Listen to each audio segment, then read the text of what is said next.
You're listening to Grain of Salt, a podcast hosted by Donnie and Christa Glennie Seychew, covering the Buffalo Niagara region's food and drink scene. Today's episode shares details of this new audio adventure, and Donnie and Christa will also run through some of Buffalo's recent downtown restaurant openings.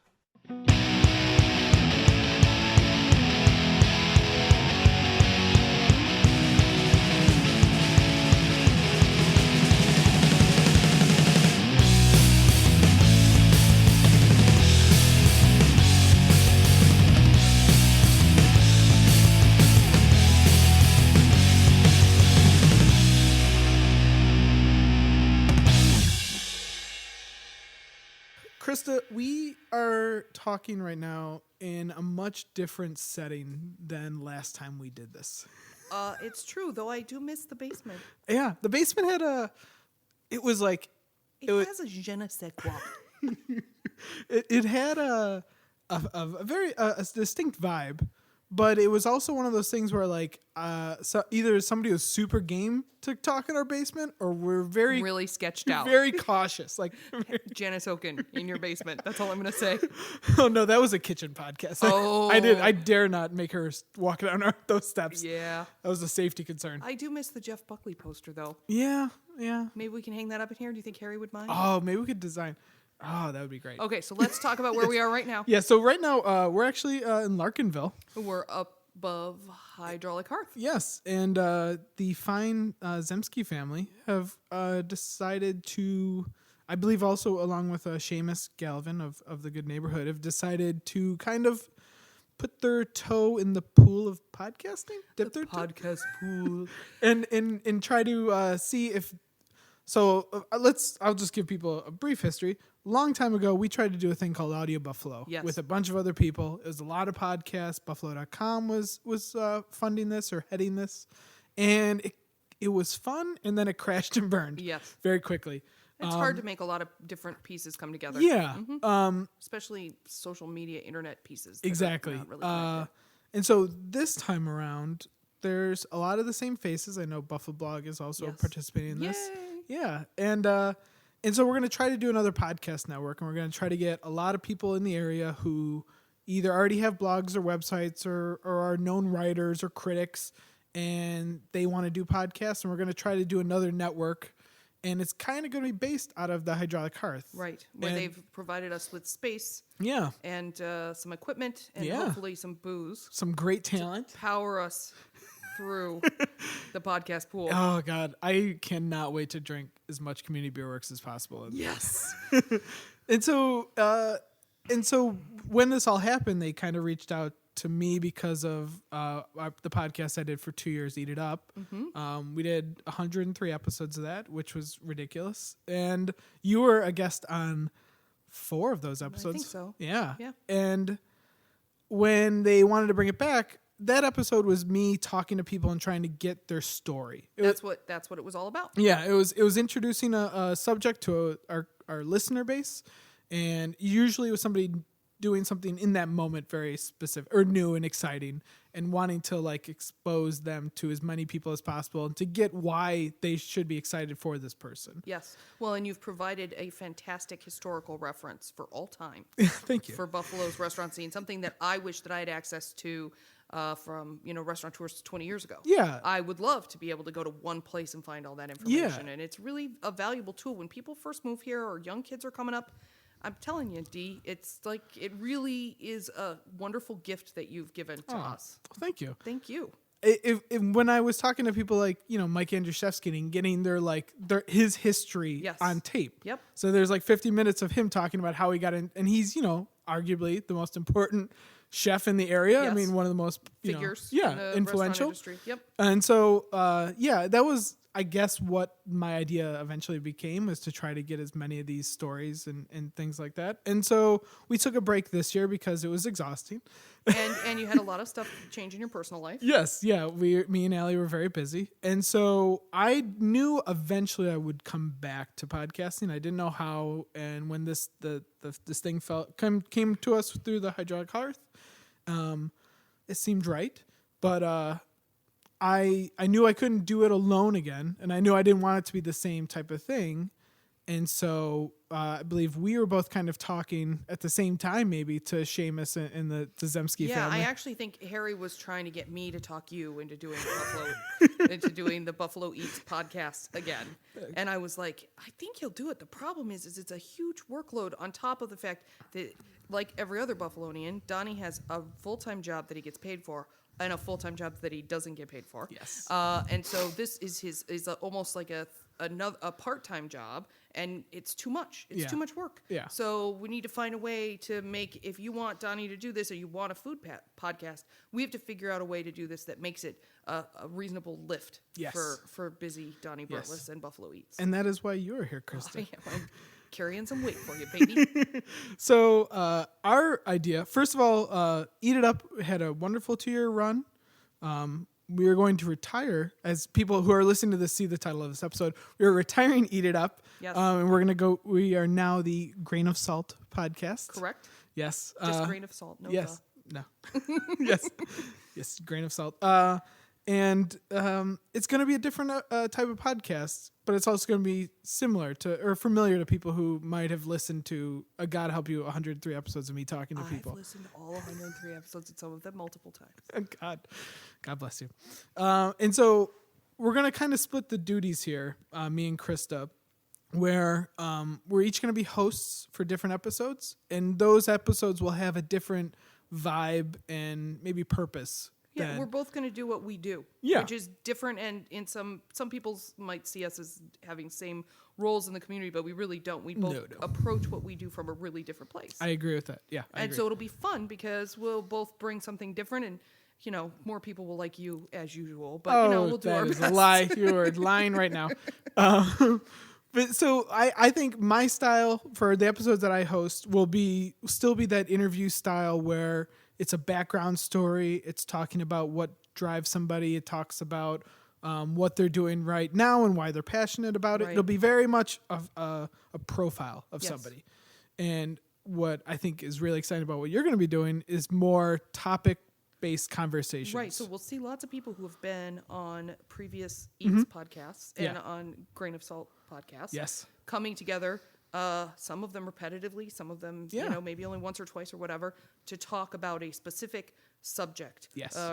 It could be anything from, social media and its effect on the restaurant industry to taking a look at certain trends or how diners behave or whatever. I mean, it could be 100 different things. But really, I think the goal would be that I could not do what you do because I pretty much already know everybody. And so it's just a different experience. It would be a conversation, honestly, that I would want to have with these guys hanging out at their restaurants, or that I already do have with these guys hanging out at wherever we hang out. It's really like inviting you into a minute of kind of what I do. Yeah, and that's what is so exciting, because like when I'm we glad you feel that way. I do, because when we first did the Eat It Up podcast, those were kind of the same things. It would be when we started, I really didn't know a lot of people in the industry. Right. Only because of that podcast and drinking that I've gotten to know. We can credit everything that's good with drinking. Yes, drinking is the responsibility. Yes, for it has all that's good. Helped me so much in this Buffalo Eats endeavor. But because of those conversations were things that I would also be having, because these are people I didn't know and I wanted to know more about them. And so it's same idea. We're inviting people into a conversation that we would probably be having without microphones. Yes. And so, and I know that the style that you're going to have with the topics, and that you can very easily moderate a conversation and go back and forth. Like, that's something I wish I could do, but I'm so excited that you're going to be doing it. Well, I'm glad you feel that way, Dee. And I don't feel like I can really do what you do. So it's good. Yeah, we're going to be a really good pair. And then we're going to come together every once in a while, too, and talk about the industry as a whole, really. Yeah. Because we really know a lot about the shifts and changes that are happening. We monitor sort of unintentionally all of this stuff all the time. Yeah. So we can look, and we'll do that today, look at just sort of some things that are happening and bring them to people's attention in case they somehow missed it. Yeah. And so ideally, and we're not gonna write this in stone. We're not making promises. Yeah, but we would love to release this every Wednesday. Yep. There's really no set rhyme of like how many you'll do in a row or how many I'll do. It's however we record these, however we can get the guests, however available my brother Tom is to record them. So, Tom. And and kind of just go with it. If we miss a week, we miss a week, but it's just gonna be us having fun. And I think together we're gonna do some really interesting podcasts that people who like food, who care about the restaurant scene, I think will find interesting and maybe make them appreciate it even more. I hope so. I mean, that's really, honestly, Dee, I mean, that's what your website's about. It's my whole life is about that. Yes. So, you know, it's just another avenue for us to share the things that we think are exciting and special. Yeah. And hopefully other people will also get to have the discoveries that we have because of that. So yeah, and there's a lot of things with the whole podcast network that haven't been announced yet. So it'll be exciting to see Buffalo maybe have a chance to really pick up on the podcasting format. Well, I think I know a lot of restaurants, especially during prep hours, guys in the kitchen are walking around with headphones in, listening to podcasts, or they're playing podcasts in the kitchen. I know that a lot of people play the Eat It Up episodes in the kitchen. So I think we should define a lot, but there's a couple. Here's the for me, the overarching takeaway is that we can both shine a light on things that are exciting and encourage other people to step out and do things that are exciting. Yes. Because they will see and hear the motivations and the desires and the passion behind the things that we talk about. I totally agree, because we could write as much as we could try, but to be excited about something that's happening, it has to be a more personal experience in a lot of ways. And I think if people hear like how verbally, like in the tone of our voice, like that we're so excited about something, I would hope that's infectious. I hope so too. Yeah. And like you said, that's basically our goal in life right now, is to because we are food obsessive to a certain degree. I know degree. There's no degrees. Okay. I know I have, I think the as much as, like I've gotten to the point now where I have conversations with people and I'll mention restaurant news that I assume everyone is excited about and knows about. Knows. Yeah. Yeah. And like I'll have like a 15-minute conversation and people will be like, how do you even know any of this stuff? And I was like, don't you like look at this and this and this? And they're like, I don't know what any of that is. Yeah. No, I mean, it's you've made it. It is my business. You've made it your business. And it would be, I don't know, it's just commonplace to us. But this is a good place to share stuff like that. Yeah, exactly. So anyway, let's start. Yeah. Let's talk a little bit about just all the stuff that's happened in the last couple months. You know what, Christa? I wish something had happened in the last 9 months when we last talked. It's been so quiet. It's I'm down eating year. at Arby's now. It's a really never. I would pay money to watch you eat at Arby's. Oh no. No, it has been been the busiest year. I mean, so I've only been covering the scene for 6 years, restaurant scene. It has been easily the busiest year I've ever seen in the restaurant industry. Absolutely. Locally. Yeah. In terms of new places opening, old places closing, chefs moving around, more and more people understanding and embracing. I will, instead of saying local, I will say artisanal product, because it's not always about the local thing. Yeah. Sometimes it's about understanding what Jill at Nickel City Cheese does, or whatever, what the best of the best are doing. So it's an exciting time. I mean, there was like a buzz going into this year that like there was going to be some things happening. Well, those insiders knew but like what was coming. I think we've both been down that path where like we've gotten overexcited for like something that was like supposed to be around the corner that like it takes 10 years for somebody to get a liquor license or a loan or the building to pass exactly. And so I was at a state of like cautious optimism. Like I did not want to get excited, but you didn't want to get so excited that you'd be disappointed if something fell through. I get it. And then like, I mean, there's a lot of exciting things that I think Sato like opening in January was like a really great start to the season. And still a great place to have a meal. Yeah. And places like Winfield's Pub and Black Iron Bistro and like the burbs that should really have no need to elevate their food game, but are offering pub classics like done up a little bit nicer and well, I mean, they're really they both have a smart approach in the sense that they are offering food that has some familiarity to the clientele that exist in those neighborhoods who are perhaps less adventurous eaters, but in a way that is really dialed down and smart and careful and conscientious, so that the diner walks away going, holy shit, I didn't know that a burger could taste that good. Yeah. Or I didn't know that you could, make pasta that was this good or whatever. Yeah. Because it's not the experience they have at the rest of the Exactly. sort of casual eateries in their neighborhood. Yeah, I thought they were very smart the way that they're kind of like, I don't want to say tricking the customers in the area, but like sliding in like things that maybe they aren't picking up at first, but like yeah, no, this is duck poutine. You should try duck. Like it's really good. Yeah, no, I mean it's really I really can't be more proud of those guys, and I think they have huge fucking cojones. yeah, I both really of them. do. Yeah, I'm so blown away, and they couldn't be more different. I mean, one's young upstart, another Tab's a veteran. Yeah. It's just brilliant. Yeah, that was a really exciting thing to see happen. We need more of that. Yes. As somebody who grew up in Orchard Park, please, like somebody do that in Orchard Park. Tom is over there, like praying to the gods of food. I have to see my in-laws, at least once a month. Like I would love to go somewhere for dinner with them that wasn't horrible. Yeah. You just said that. You came into the year with cautious optimism. Yes. Where were you at? Actually, I think it's because I don't want this to sound the wrong way, so please don't anybody take it the way that it could be taken.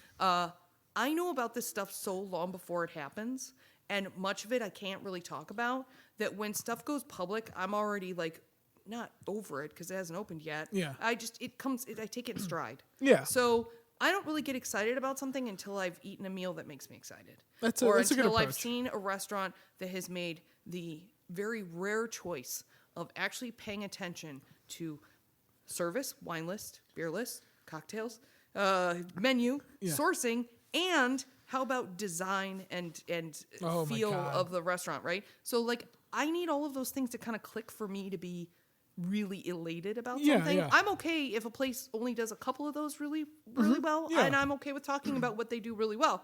But when a place really does all of that to a pretty high standard, that's when I get really excited. Yes. And this year there's been a couple of places. We got a couple of places. So let's take that qualifier away so that we're not, the restaurants that follow this are not necessarily those fall within the reins of that. But we want to talk about all of the B's. It is the year of B. It is the year of B. All of the B restaurants, not in grade, in name. Yes. That have opened in the last 6 months. And all of them downtown. Yeah. I mean, really? I guess we go...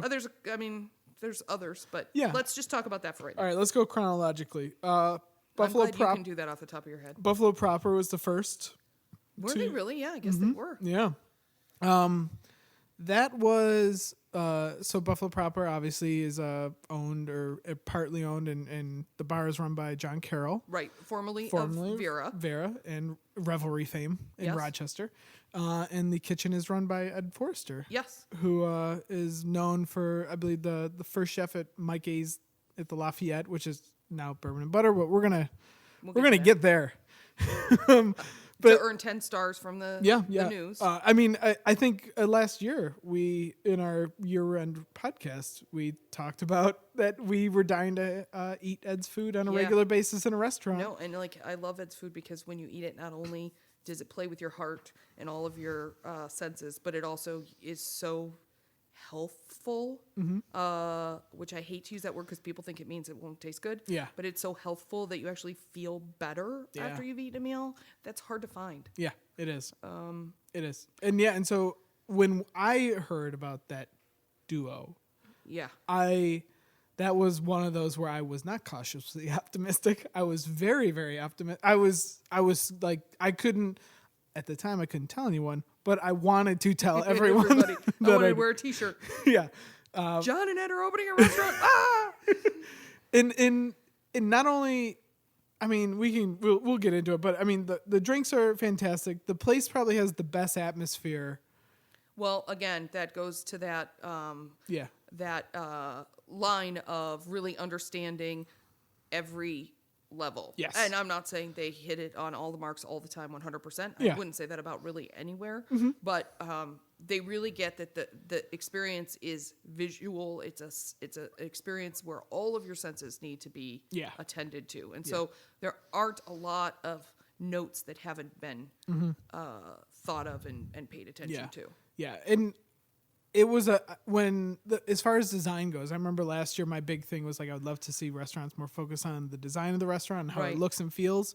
And a lot of these new places have hit on that, but like they've knocked it out of the park as far as a place where it's cohesive. Yes, yeah, and I would say that I just want to mention that half the places that we're going to talk about today, and half the places that have fantastic design, a lot of it's been guided by the fantastic folks at Block Club. Club, they've had their hands on a lot of this. Yeah, they've really done a lovely job. And I'm grateful that we have restaurant people who want to listen to people like them now, who seek their advice and pay them for it. Yeah. So I mean, I think we could talk about Buffalo proper for hours, and we maybe will do that sometime. But we should probably just tell people that you need to go there and eat. But the thing that you need to understand about proper that you might not understand if you just look at their menu online is that the food is really intended to be shared. So you can go have a couple small plates. And share small plates, or you can have one small plate to yourself or whatever, but you can also order entrees in family portions. Yes. So they'll serve you a whole roasted chicken, and it will be a chicken from Ole's Farm, and it will blow your mind, and you will wonder how you ever ate any other chicken. I had that tomahawk steak a couple weeks ago. Holy shit. Right. He had a special on the menu, the steak tartare, which just with the blue cheese ice cream, fantastic. Yes. I would not normally think I would like that because it seems a little too whimsical for me, but it was just he hits every note on your palate. So people should know when they go that I'm just going to go out there. If you look at a price of a whole chicken and think it's your own entree, you'd have a heart attack because who pays $50 for their entree in Buffalo? Yeah. You're meant to share it. Yes, exactly. 2 to 4 people are meant to share it. So people should go with an adventurous spirit and look at the food as a communal experience, not something you eat. In Buffalo, a lot of people eat while they watch TV or they eat while they talk. And in a place like Proper and some of the other places we'll talk about tonight, the food is the focus and the communal experience that you have sharing food with people and looking into each other's eyes and being like, dude, are you eating this right now? Oh my God, this is amazing. Like that's part of it. Exactly. And Proper really does that. And it is a perfect marriage to the cocktail thing, which is also a very shared experience between you and the bartender and whoever else might be. Yeah, it's just a great thing. Yeah. Well, it's very community oriented in that respect. I could not agree more. Okay, so chronologically, who opened next? Black Sheep. Black Sheep. So I believe a week afterwards. So they did not give us any time to prepare. So Black Sheep is Steve Gedra's restaurant, and he and Ellen Gedra are the former owners of Bistro Europa, which is closed. I would say the cult classic Bistro Europa. Yeah. I would say like they had a diehard following of and they still do. I mean, they still do, but like it was that one place that's so tiny and small, not a lot of people didn't know about it. But like people who did were obsessed. Yes. They eat there 2-3 times a week. So they're over in a huge new building on the west side, on Connecticut Street, and with the most beautiful kitchen I think I've seen anybody put in anywhere in a long time. They could do like 2 weddings at once out of that kitchen. Well, and it's gorgeous. And the build out's really lovely, and I think there's a lot more to come in terms of what that place feels like. But I think the menu's a simple menu as they learn to move forward and to do what they do in that space with so many more tables and so many more staff and such a bigger kitchen. Yeah. But it's Bistro Europa blown up. Yeah. With bigger and better toys and and it'll be really interesting to see when Steve and his team really hit their stride. Oh yeah. How much the creativity will flow and how much they will grow beyond what they were capable of doing in the tiny little kitchen at exactly. Europa. It's definitely it's right now it's still very early in the stages of what Black Sheep will be. I mean, in 2 years. Well, and the other thing that's really different is they have a cocktail program now, which is fantastic. Nice. Yeah, very good cocktails. I've had a couple. Marcus and Nick doing a great job over there. And a very beer geek friendly beer menu as well. I believe Ethan from Community Burks had some input on it, and it looks and like it's very well done. It's really cool. So next, you're really putting me up. Next is Bourbon and Butter. No, I think Ocean. No, Ocean. Oh, I'm sorry. I was still on the bees. Yeah, Ocean. Ocean, yeah. Which, I mean, we've been hearing about this since fall of last year. I'm pretty sure. Yeah, well, I know, Jim's been on the lookout for adding something to the Shango repertoire for a long time. Yes, yeah. And I think that this is a really fantastic offering from him that's so different from Shango. You know, he could have really just taken some semblance of what Shango is and put it downtown and probably done quite well, but he didn't. He's really pushing the boundaries. I mean, the design of that place, holy motherfucker. It's insane. It is nuts. It doesn't look like a place, and all due respect to people in Buffalo, it does not look like a place that you would see in Buffalo. And not in a lot of ways it doesn't. And the building was beautiful to begin with. I always wondered how the person who decided to have a restaurant there would handle the frescoes that are on the walls. And their architect or designer, whoever made those decisions on how they've done that, is really remarkable. Yeah. And what's fun about Ocean is that although Jim is a veteran and certainly skilled, he's really given a lot of the control at Ocean to a really young staff of very talented, enthusiastic chefs. Yeah. If you go in the kitchen there, you would be hard-pressed to find anybody over probably 26 years old. Yeah, it is a very, very young kitchen. It is, and they're tight. Yeah. They like enjoy each other. They laugh. The kitchen's clean.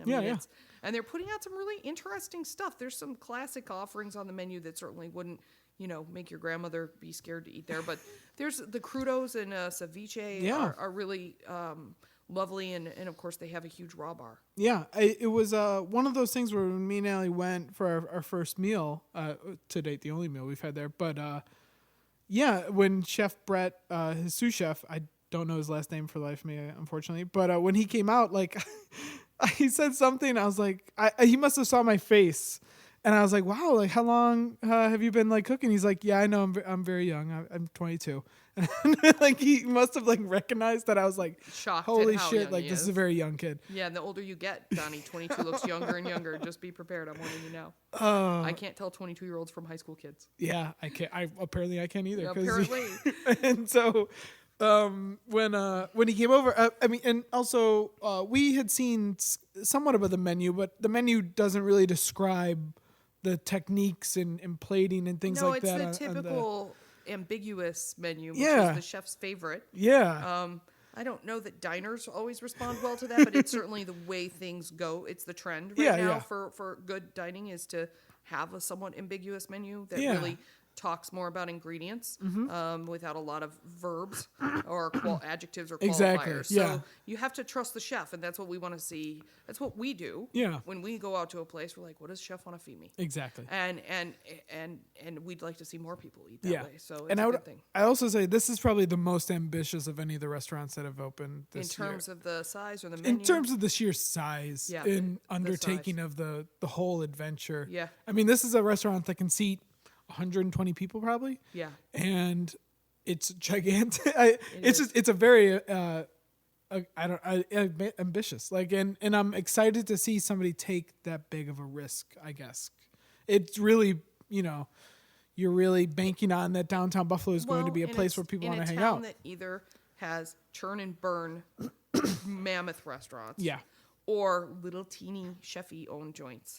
It's really in the middle. It'll be interesting to see how it marries, how well those things marry in the eyes of diners. And exactly. All that stuff. So, okay. So then let's talk about Bourbon and Butter. Yeah, B&B. So Bourbon and Butter is the reinvention of the Mike Andrzejewski's restaurant that's in the Hotel Lafayette. Yes. And they've moved the restaurant into the lounge, which actually I think is a beautiful thing. Yeah, the I remodel is heartbreakingly beautiful. Yeah, I mean, it's wonderful. Incredibly attractive. I mean, that bar was already pretty beautiful. Yeah, and they've turned the larger space with mezzanines and arches into a private room, private dining room, which is pretty much like booked now through 2017. So don't even try. And the restaurant is incredibly beautiful, and of course you can still get the jaw-droppingly intellectual, delicious cocktails of Tony. You know what? Else. I had a couple friends recently go to Chicago and New York City, and when they came back, they said that Tony's drinks stack up anywhere. I couldn't agree more. And that I honestly think, and this is with all due respect to every other bartender in Buffalo, that what he does with ingredients and techniques and flavor profiles. The culinary aspect of what he does. That no one touches that. There's no one who makes as nuanced a cocktail as Tony Rouse. Yeah. And for somebody who likes to eat intellectual food or drink intellectual drinks, which I really do. That sounds really foofy. I don't mean it that way. I just mean it like something that makes you stop and pay attention. Yes. Because it's interesting, it's different, and it hits all the right notes visually and when you're eating it and how it tastes. Tony does that time and time again. And even if you like, I mean, you see other people who maybe aren't in there for that same reason or just hanging out because it's a very nice place to hang out with a date. Right. Like, you can have those drinks and just be floored by just how you don't have to know how he did all the processes. Like, I remember when I had my first Sazerac, I don't know. Rack, baby. Yeah. I didn't know all the things that he did behind it, but he just put it in front of me and I was like, this is the best Holy drink. shit. Yeah. Yeah, I couldn't agree more. So there's that, and then of course Bruce Weisela is there now. Yes, he just joined chef not too long from ago. Tabri, and the guy who really started the whole hog movement here in Buffalo, nose to tail with Rich Tillieu from T Meadow. The charcuterie king, I would also call him. And he's trained about 400 people for free, so that knowledge and that desire for good local charcuterie is spread throughout the land like wildfire. Yes. And so he's joined the staff of Chef Chris Degler and Mike Gay there. So all three of them are cooking and paying attention to the menu, and it's a lot of years behind the kitchen. That's a in heavy that hitting kitchen right yeah, there. yeah. So and then let's talk about Ballyhoo. Yeah, that one's pretty recent. Ballyhoo's pretty new, and they did a nice little quiet opening. So yeah, they kind of hit everyone. So they're on Perry Street, and they're in the former Malamute. An old dude bar. Yeah, not too far from the First Niagara Center. Right, and right across the street from the casino. Yeah. And owner Tim Stevens is a Buffalo native who lived in San Diego for a long time and really had a major contribution to the San Diego craft cocktail scene. Okay. In a very fundamental way, and has moved back to Buffalo and is doing his own thing, and it's drinks and links. So they've got house-made sausages, a handful, and a few sides. I've heard some good reviews. It's fun. It's a really fun menu, and it's again the design down to the menu. That's awesome. Through the whole building, even the layout of the bar is just, if you pay attention to the back bar, if you ever pay attention to how they set those up and how each bar is sort of different. Tim's a smart motherfucker. So, and they have a small menu of cocktails right now, although they'll make anything for you that you ask. But they started with a sort of small menu that really plays off the fact that they have a house soda fountain where they make all their own soda water there on the bar. So it really, all the drinks are super refreshing. It's just really smart layout, really casual, really fun. Nice. And certainly the only thing like it anywhere down there. That's awesome. So it is really good. We need more places like that. Yeah, I mean, not everyone who's going to a Sabres game wants to have a blue light for $8 beforehand. Right. Like, they would like to have maybe something nicer to drink. Right. And the thing that's cool about Ballyhoo is you can go in there with one other person and have a very quiet sit in the corner, order a sausage, have a nice drink, whatever. You can go in there with 25 people. It's a small place, but I mean, it's conducive to all kinds of experiences. Yeah. And if one, Tim was explaining to me the reason why they did the menu the way they did is because if someone in your party is hungry, but not everybody's hungry, you can just stand there. You don't have to have a table. You don't have to have silverware. You just, whatever. It's cool. It's awesome. I have not seen or been there yet, but I cannot wait. Yeah. And also their beer list looks outstanding. Tim apparently has some pretty good connections because he's really getting in beer that you can't get anywhere else in Western New York. He's definitely got the hookup. That's awesome. Really impressive list. Yeah. So. Yeah. So don't sleep on that beer. Yeah. So there are a lot of other places that have opened or that will open or that have closed. We're not going to talk about all of them now. We'll talk about a lot of them in our year-end wrap-up. Yeah, we always because do. 2015 looks like it is already going to be crazy. Yeah, and it's 5 minutes away. So we don't want to use up all that information. But what we want to tell you to do, besides listen to future podcasts, is to go out and eat some food from local chefs and locally owned establishments where they're really presenting to you a full experience in a way that a lot of Buffalo restaurants that have been around a long time don't do or don't understand or haven't done. And perhaps they will have to rethink that once these places start to really blow up. Yeah. But to really go in and just enjoy the hospitality of the lovely people who work there and let them share with you their vision. Because although the guest is God, right, and the customer's never wrong, if you can allow yourself to sit in the passenger seat and let the chef and the service staff drive your experience, I guarantee you they know what they're talking about, it's always and you're so much really better off. And honestly, if that seems totally foreign to you because you're used to going in and looking at a 75-page menu with pictures on it. Or people who've like Googled the menu like 4 days before the reservation and already know what they're going to order. Right. Just walk in and be like, what does chef want to feed me? Yeah. And unless it is 7 o'clock on a Friday night theater night, they're probably going to play along. Yeah. And they'll probably love you for it, and you might get to see a side of that restaurant you wouldn't have seen otherwise. Exactly. Yeah. These chefs are talented and have an artistic vision behind. I don't want to say artistic because they can also make a steak. Yes, that's great. But they have their vision of what they want to do, and anytime you can allow them to express that, they will love you forever. Yep, it's an experience. It's an experience for all the senses. Yes. Go in and surprise yourself. Yeah, and also people should realize that we're at a pretty great point right now with our restaurant scene. We are, and it's going to get better. Yeah, and so people should also be excited about that. I think that maybe many people are, but like, you should realize how it wasn't like this 5 years ago. It wasn't like this 2 years ago. Exactly. Yeah. You can listen to our podcast. Yeah. All 103 episodes. All right. I guess that's it. Yeah. Want to tease them with what's next week? So next week is, you guys are stuck with just me, sorry. Talking to Ed Forrester of Buffalo Proper and Stephen Gedra of a Black Sheep, I almost said Bistro Europa. And we are talking about sort of where the restaurant scene is, where we've been, and most importantly, where we're going and how we're going to get there. Nice. And it's really, I think it's going to be fun because it's really looking inside the perspective of guys who are out there on the line, sweating their balls off every day, making beautiful food for us. And they have a way of looking at things that even people like you and I can't because we're on the outside looking in. Yeah, we know as many people as we do in the industry scene, but I will always consider myself an outsider. Yes, absolutely. Yeah. So I think it'll be a lot of fun. And of course, Steve and Ed are pretty great dudes all on their own. They're very fun to talk to. Sets. So I think we'll have a good time. Awesome. Very Thanks, cool. Donnie. I love you. I'm so glad we're doing this. This is going to be so fun. It is. All right. Thanks, guys. Thank Tune you. in again.